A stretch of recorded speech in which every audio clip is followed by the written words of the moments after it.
merkt gleich, man ist in einem Industrieland, sag ich ehrlich. Vor allem an den Bussen hier ist alles clean, sauber. Alles clean, alles neat. 도대체 어떤 나라이길래 처음 온 외국인이 공항에 내리자마자 이 한마디를 뱉어버렸을까요? 버스에 올라탄 지 채 1분도 안 됐는데 말입니다. 오늘 소개할 청년들은 독일 베를린 출신의 20살 안팎 친구 2명입니다. 이들은 평소 유럽 여러 나라를 배낭여행하며 영상을 찍어왔는데요. 이번에는 생애 처음으로 아시아 땅을 밟기로 했고 그 첫 목적지로 선택한 나라가 바로 대한민국이었습니다. 기대 반 설렘 반으로 비행기에 오른 두 사람. 과연 한국은 이들의 눈에 어떻게 비쳤을까요? 유럽에서 수많은 나라를 다녀봤지만 공항 밖을 나서는 순간 이 정도의 정돈된 풍경을 마주한 건 처음이었다고 했는데요. 버스 한 대를 보고 선진국을 직감했다는 이 친구들의 말이 사실은 너무 정직한 반응이었습니다. 실제로 인천공항에서 서울로 향하는 공항 리무진 버스는 유럽의 시내버스와는 차원이 다른 수준입니다. 독일 베를린만 해도 시내버스 시트에 음료 얼룩이 묻어 있거나 창문이 깨진 채 운행되는 경우가 흔한데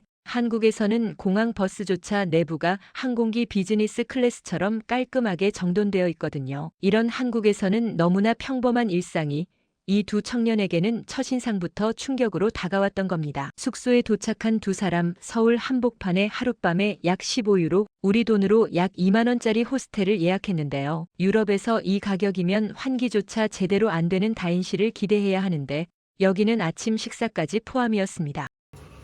Okay, wir sind jetzt im Zimmer in Seoul. Es ist echt sehr klein. Aber für den Preis mit Frühstück zusammen ist es okay. Auf den Budgethasen angelehnt. Also wir haben hier so einen Flur, ein Stockbett und das war's eigentlich. Ich weiß nicht, wie man auf diesem Fernseher irgendwas gucken soll. Man kann ihn eigentlich nicht sehen von den Betten.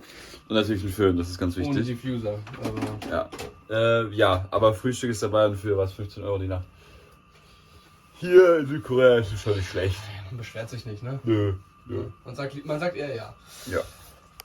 다음 날 아침 두 청년이 처음 찾아간 곳은 강남 한복판에 자리한 봉은사였습니다. 빌딩 숲 사이에 1000년이 넘은 고찰이 조용히 자리하고 있다는 것 자체가 이들에게는 충격이었는데요. 알록달록한 연등이 하늘을 가득 수놓은 풍경 앞에서 두 사람은 한동안 말을 잃었습니다.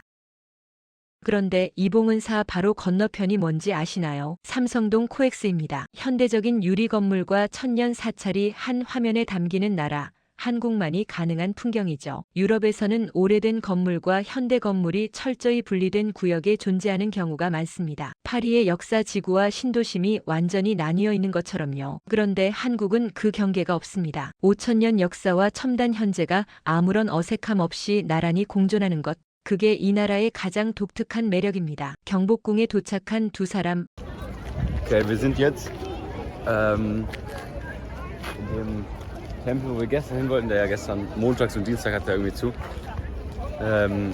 Ist echt nochmal größer als die anderen. Also da hinten ist der Eingang. Da geht es dann weiter. Hier ist so ein riesiger Platz. Ja, gucken wir mal, was da hinten noch so vor uns liegt. Ne?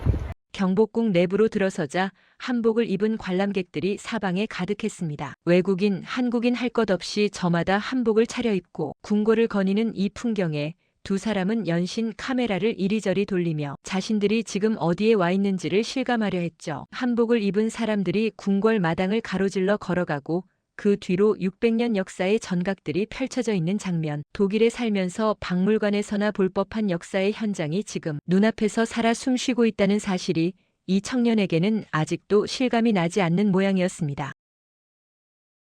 이튿날 두 사람이 선택한 코스는 조금 특별했습니다. 바로 DMZ 비무장지대 투어. 서울에서 버스를 타고 약 1시간. 두 사람은 세계에서 가장 긴장된 국경선 위로 향했습니다. 도라산 전망대에서 망원경으로 북한 땅을 바라본 두 사람. 한 친구가 이렇게 말했습니다.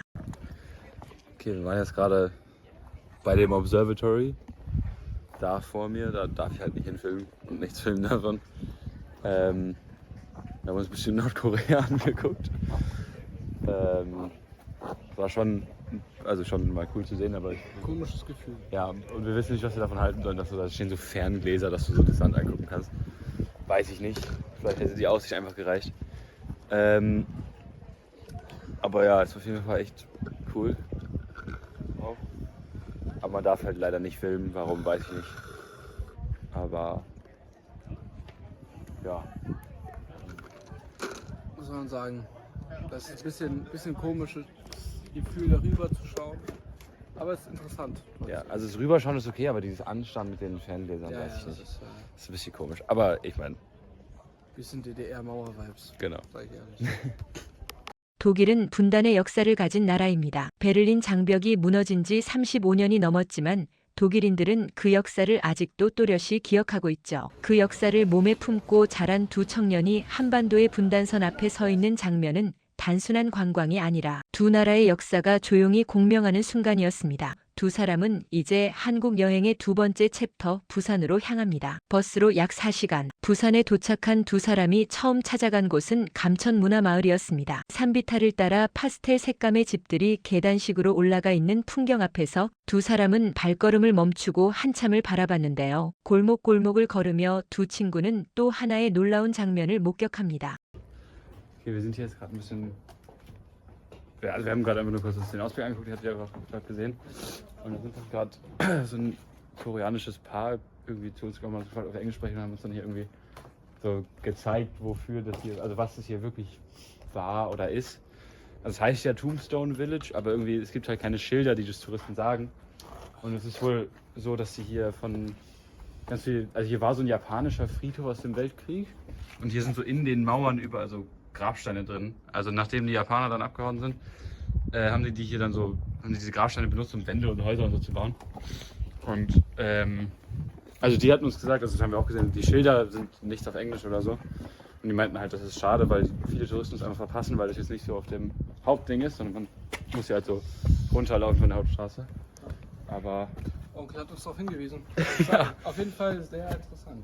낯선 외국인 여행자에게 아무런 이유 없이 다가와 자국의 역사를 설명해주는 한국인의 모습. 어쩌면 이게 한국이라는 나라가 전 세계 여행자들에게 사랑받는 이유 중 하나가 아닐까 싶습니다.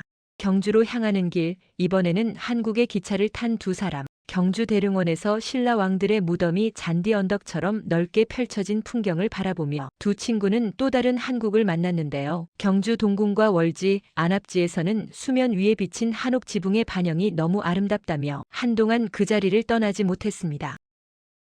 그리고 한국 여행의 마지막 밤, 두 사람에게 예상치 못한 일이 벌어집니다. 서울에서 함께 어울렸던 미국 친구의 아버지가 그랜드 하얏트 서울을 예약해준 것이었는데요. 배낭 하나 짊어진 채 15유로짜리 호스텔에서 한국을 시작했던 두 청년이 마지막 밤에는 서울 도심 야경이 한눈에 내려다 보이는 특급 호텔에 누워있게 된 것이죠. 이 두 청년이 한국에서 보낸 시간은 그리 길지 않았습니다. 하지만 공항에서 내리던 첫 순간, 봉은사 연등 앞에 멈춰 섰던 순간, DMZ에서 말을 잃었던 순간, 부산 골목에서 낯선 한국인 부부의 친절을 받았던 순간들이 차곡차곡 쌓여 하나의 이야기가 됐습니다. 그리고 그 이야기의 매 장면마다 한국이 있었죠. 우리에게는 그냥 일상인 버스, 사찰, 골목, 바닷가, 그 모든 게 누군가에게는 평생 잊지 못할 풍경이 되고 있습니다. 그 사실 하나만으로도 우리가 사는 이 나라가 얼마나 대단한 곳인지 다시 한번 느끼게 되는 것 같습니다.